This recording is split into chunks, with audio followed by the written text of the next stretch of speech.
ചോറിങ്ങും കൂറിങ്ങുമായി വർഷങ്ങളായി നിൽക്കുന്ന ശശി തരൂരിനെ കോൺഗ്രസ് പാർട്ടിയിൽ നിന്നും പുകച്ച് പുറത്തിയടിക്കാൻ പലവട്ടം ശ്രമിച്ചതാണ്. സാക്ഷാൽ രാഹുൽ ഗാന്ധിയും സോണിയാഗാന്ധിയും മല്ലികാർജ്ജുൻ ഖാർഗെയും വരെ ശ്രമിച്ചതാണ്, നടന്നില്ല. ഇനി പൂച്ചക്കാരി മണികെട്ടുമെന്നാണ് ഇപ്പോഴത്തെ ചോദ്യം. തരൂരിനെതിരെ ഒരു കോൺഗ്രസ്സുകാരൻ പോലും അനങ്ങില്ലെന്ന് KPCCക്കും അറിയാം, AICCക്കും അറിയാം. അപ്പോൾ പിന്നെ ഛോട്ടാ നേതാക്കളെ ഇറക്കി തരൂരിനെ വെട്ടി നിർത്തുക, നാണം കെടുത്തി പാർട്ടിയിൽ നിന്നും പുറത്താക്കുക. തരൂരിനെ എന്തായാലും കോൺഗ്രസ് ഹൈക്കമാൻഡ് AICCയിൽ നിന്നും പ്രവർത്തക സമിതിയിൽ നിന്നും പാർട്ടിയിൽ നിന്നും ഒന്നും പുറത്താക്കാൻ പോകുന്നില്ല. പക്ഷേ നാണം കെടുത്തും, പരമാവധി നാണം കെടുത്തും. തൊലിക്ക് കട്ടിയില്ലാത്ത മനുഷ്യനാണെങ്കിൽ തരൂർ ഇറങ്ങിപ്പോകുമെന്നാണ് ഇപ്പോൾ ഹൈക്കമാൻഡിൻ്റെ ഏറ്റവും പുതിയ കണ്ടെത്തൽ. കാര്യം എന്താണ്? തരൂർ പറയുന്നതൊന്നും പ്രവർത്തകർക്കോ നേതാക്കൾക്കോ അങ്ങനെ മനസ്സിലാകുന്നില്ല. അപ്പോൾ പാർട്ടിയുടെ വിരലണാവുന്ന സൈദ്ധാന്തിക താത്വിക ചിന്തകനായ തരൂരിൻ്റെ അടിവേരിളക്കുക മാത്രമാണ് ഇനിയുള്ള ഏക പോംവഴി. അതുകൊണ്ടാണ് ഛോട്ടാ നേതാക്കളെ ഇറക്കി ഇപ്പോൾ ഹൈക്കമാൻഡ് പണി തുടങ്ങിയിരിക്കുന്നത്. BJP സൂചിപ്പിക്കാൻ മാത്രം ഇടയ്ക്കിടെ പ്രസ്ഥാനം ഇറക്കുന്ന തരൂരിന് പുറത്തേക്കുള്ള വഴി കാണിച്ചു കൊടുക്കണമെന്നാണ് ചില ചെറിയ കോൺഗ്രസ് പോഷക സംഘടനകളിലെ നേതാക്കന്മാർ ഇപ്പോൾ ഡൽഹിയിലിരുന്ന് പ്രസ്താവന ഇറക്കുന്നത്. വലിയ നേതാക്കൾ തരൂരിനെതിരെ ഇറങ്ങിയാൽ കാര്യം നടക്കില്ല, ആള് കൂടിയാൽ പാമ്പ് ചാകില്ലെന്ന് വ്യക്തമായി അറിയാം ഇപ്പോൾ ഹൈക്കമാൻഡിന്. അതുകൊണ്ടാണ് ഈ ദളിത് ആക്ടിവിസ്റ്റും കോൺഗ്രസ് നേതാവുമായ ഉദിത് രാജിനെ ആദ്യം രംഗത്തിറക്കിയത്. ഉദിത് രാജിൻ്റെ ചുവട് പിടിച്ച് മറ്റു ചില ഛോട്ടാ നേതാക്കളും ഇപ്പോൾ രംഗത്തെത്തിയിട്ടുണ്ട്. കാരണം തരൂരിനെതിരെ പറഞ്ഞാൽ ഹൈക്കമാൻഡിൽ നിന്നും സമ്മതിപത്രവും സമ്മാനവും കിട്ടുമെന്ന് ചിലർക്ക് വ്യക്തമായി അറിയാം. പഹൽഗാം ആക്രമണത്തിന് പിന്നാലെ കേന്ദ്ര സർക്കാരിനെ അനുകൂലിച്ചാണ് ശശി തരൂർ അടുത്തിടെ രംഗത്തെത്തിയത്. അതിനിപ്പോൾ നേതാക്കൾ ചോദിക്കുന്ന ചോദ്യം തരൂർ കോൺഗ്രസ് പാർട്ടിയിലാണോ BJPയിലാണോ എന്നാണ്. ഇതേ ചോദ്യമാണ് തരൂരിനോട് മാസങ്ങൾക്ക് മുമ്പ് ചോദിച്ചത്, കഴിഞ്ഞ മാസവും ചോദിച്ചത്. ഇടത് സർക്കാരിനെതിരെ തരൂർ പ്രവർത്തിച്ചു കൊണ്ടിരുന്നപ്പോൾ ഇടത് സർക്കാരിന് അനുകൂലമായി തരൂർ പറഞ്ഞപ്പോൾ അപ്പോഴും ഇതേ ചോദ്യമാണ് കേരളത്തിലും ചോദിച്ചത്, തരൂർ കോൺഗ്രസ് പാർട്ടിയിലാണോ ഇടതിലാണോ എന്ന്. അതിനൊന്നും തരൂർ മറുപടി നൽകിയില്ല. കോൺഗ്രസിൽ ഇനി നിന്നിട്ട് കാര്യമില്ല എന്നൊരു തോന്നൽ വന്നതോടെ തരൂരിൻ്റെ നിലപാടുകളെ അങ്ങനെ AICC പാർട്ടി ഹൈക്കമാൻഡ് ഒളിഞ്ഞും തെളിഞ്ഞും ആക്രമിക്കുകയാണ്.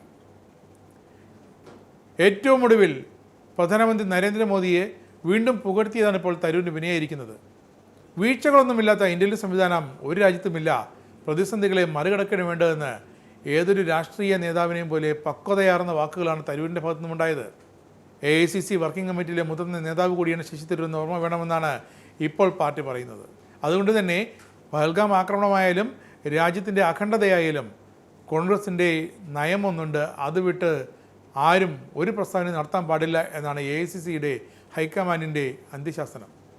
അതിന് തരൂർ തയ്യാറല്ല എന്ന് ഹൈക്കമാൻഡ് വ്യക്തമായി അറിയാം. അതുകൊണ്ടാണിപ്പോൾ ചെറിയ അണികൾ ഇളക്കി തരൂരിനെതിരെ വിടുന്നത്. ഡൽഹിയിൽ മാത്രമല്ല, ഇവിടെ കേരളത്തിലും തരൂർ യാത്ര ചെയ്യുന്നത് ഇന്നോവ കാറിലല്ല, 2 വള്ളത്തിൽ ചവിട്ടിയാണെന്ന് നേരത്തെ തന്നെ KPCC ഹൈക്കമാൻഡിന് പരാതി നൽകിയതാണ്.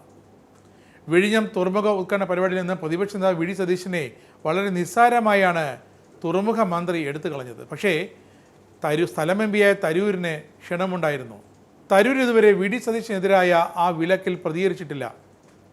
തരൂർ പ്രതികരിക്കില്ല. കാരണം കഴിഞ്ഞ ദിവസം മുഖ്യമന്ത്രി പോയി വിഴിഞ്ഞം സന്ദർശനം നടത്തിയതിൻ്റെ തൊട്ടടുത്ത ദിവസമാണ് തരൂർ അവിടെ ചെന്ന് കാര്യങ്ങളെല്ലാം കണ്ട് മനസ്സിലാക്കി എല്ലാം കൊള്ളാം, കേരളത്തിന് നല്ലതിനാണെന്ന് ഒരു അഭിപ്രായം പറഞ്ഞത്. വികസനത്തിൻ്റെ കാര്യത്തിൽ രാഷ്ട്രീയം വേണ്ട എന്ന തരൂരിൻ്റെ നിലപാട് അതൊരിക്കലും KPCC അംഗീകരിച്ചിട്ടില്ല. അതുകൊണ്ട് തന്നെയാണ് രക്തസാക്ഷി പരീക്ഷ നൽകി തരൂരിനെ പുറത്താക്കുന്നില്ല, മറിച്ച് തരൂർ സ്വയം പാർട്ടിയിൽ നിന്നും ഇറങ്ങിപ്പോയിക്കൊള്ളട്ടെ എന്ന് KPCCയും AICCയും ഒരുപോലെ തീരുമാനമെടുത്തിരിക്കുന്നത്. പൂച്ചക്കാരി മണികെട്ടുമെന്ന ചോദ്യമാണ് ഇവിടെ KPCCയെയും AICCയും ഇപ്പോഴും വലയ്ക്കുന്നത്. തരൂരിനെതിരെ ശബ്ദിച്ചാൽ തരൂർ ചില ഇംഗ്ലീഷ് വാക്കുകൾ കൊണ്ട് തിരിച്ച് പ്രേരിക്കും. അത് നേരിടാനുള്ളൊരു മാനസികാവസ്ഥ രാഹുൽ ഗാന്ധി തൊട്ട് ഇവിടെ VD സതീശൻ വരെ ഒരു നേതാവിനുമില്ലെന്ന് എല്ലാവർക്കും അറിയാം. അതുകൊണ്ട് തന്നെയാണ് ഈ ഡബിൾ ട്രോൾ അഭിനയം ഇവിടെ ഇനി അനുവദിക്കില്ല എന്ന വ്യക്തമായൊരു നിലപാട് തരൂരിനൊരു അന്ത്യശാസനമായി പാർട്ടി നൽകിയിരിക്കുന്നത്. എന്തായാലും തരൂരിൻ്റെ വിലപേശൽ തന്ത്രത്തിന് വഴങ്ങണ്ട എന്നൊരു നിലപാടാണ് ഹൈക്കമാൻഡിൻ്റേത്. ഭരണം കയ്യിലില്ലാത്ത കേന്ദ്ര ക്യാബിനറ്റിൽ ഒരു പ്രതിപക്ഷ നേതാവ് മാത്രമുള്ള കോൺഗ്രസ് പാർട്ടിക്ക് ഇനി എന്ത് വിലപേശലെന്നാണ് തരൂരിൻ്റെ അനുകൂലികൾ തിരിച്ചു ചോദിക്കുന്നത്. എന്തായാലും തരൂരിൻ്റെ മനസ്സിലാക്കാൻ ഇവിടെ ആർക്കും സാധിച്ചിട്ടില്ല. തരൂരിൻ്റെ മനസ്സിൽ എന്താണെന്ന് ആർക്കും വ്യക്തമായി അറിയുമില്ല. പക്ഷേ തരൂർ പുറത്തായാൽ, തരൂരിനെ പുകച്ച് പുറത്തേക്ക് അടിച്ചാൽ നഷ്ടം കോൺഗ്രസ് പാർട്ടിക്ക് തന്നെയാണ്. വിശ്വപൗരനാണ് തരൂർ. അതുകൊണ്ട് തന്നെ തരൂരിനെ രണ്ട് കൈ നീട്ടി സ്വീകരിക്കാൻ രാജ്യത്തെ ഏത് രാഷ്ട്രീയ പാർട്ടിയും തയ്യാറാകുമെന്നതിൽ യാതൊരു സംശയവുമില്ല. തരൂർ വിശ്വപൗരനാണെന്ന് അംഗീകരിക്കാത്ത രാജ്യത്തെ ഒരേ രാഷ്ട്രീയ പാർട്ടിയും ഇതേ കോൺഗ്രസ് തന്നെയെന്ന് ഓർക്കണം. നിങ്ങൾക്കും ആനന്ദ മീഡിയയുടെ പ്രേക്ഷകരിൽ ഒരാളാകണ്ടേ? യൂറോപ്പിലും US-ലും ആഫ്രിക്കയിലും അടക്കം പ്രവാസികൾ ഉള്ളയിടങ്ങളിലൊക്കെ ജനപ്രിയ ചാനലുമായി ആനന്ദ് മീഡിയ ഒപ്പമുണ്ട്. ഏഷ്യാനെറ്റ് ഫ്ലവേഴ്സ് അടക്കം നിങ്ങളുടെ വിരൽത്തുമ്പിലെത്തും. ആദ്യം റോക്കു ബോക്സ് സ്വന്തമാക്കുക. അതിൽ നിന്നും ആനന്ദ് മീഡിയ ആപ്ലിക്കേഷൻ ഡൗൺലോഡ് ചെയ്യുക, ഇൻസ്റ്റാൾ ചെയ്യുക. എന്നിട്ട് 020-858-66511 എന്ന നമ്പറിൽ ഞങ്ങളുടെ കസ്റ്റമർ കെയറിൽ ബന്ധപ്പെടുക. അല്ലെങ്കിൽ +91 735 660 3747 എന്ന നമ്പറിൽ വാട്സപ്പ് ചെയ്യുക. ആനന്ദ് മീഡിയയുടെ സേവനങ്ങൾ സ്വന്തമാക്കുക. മറ്റു ചാനലുകൾക്കൊപ്പം ആനന്ദ് TVയും എൻജോയ് ചെയ്യുക.